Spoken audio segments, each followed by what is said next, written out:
Welcome to PL Staffing's mobile clock-in tutorial. This video will show you how to clock or meal in or out during your workday.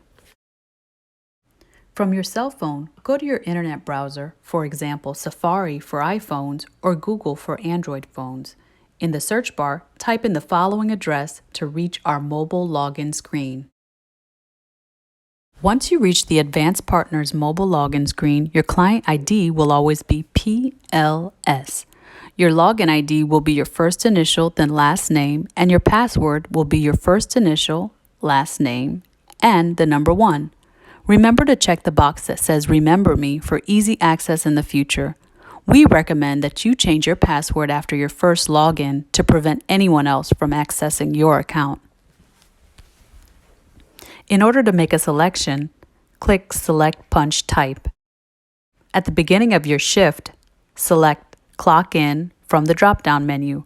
Remember, you must click Save. When you need to take a meal break, select Begin Meal from the drop-down menu. To end your meal, select End Meal from the drop-down menu. Lastly, when it's time for you to clock out at the end of your shift, select Clock Out.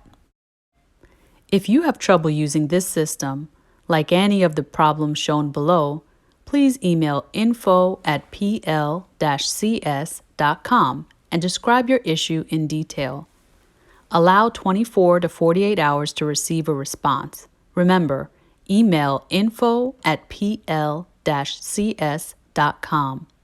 Welcome to the PL Staffing family and thanks in advance for a job well done.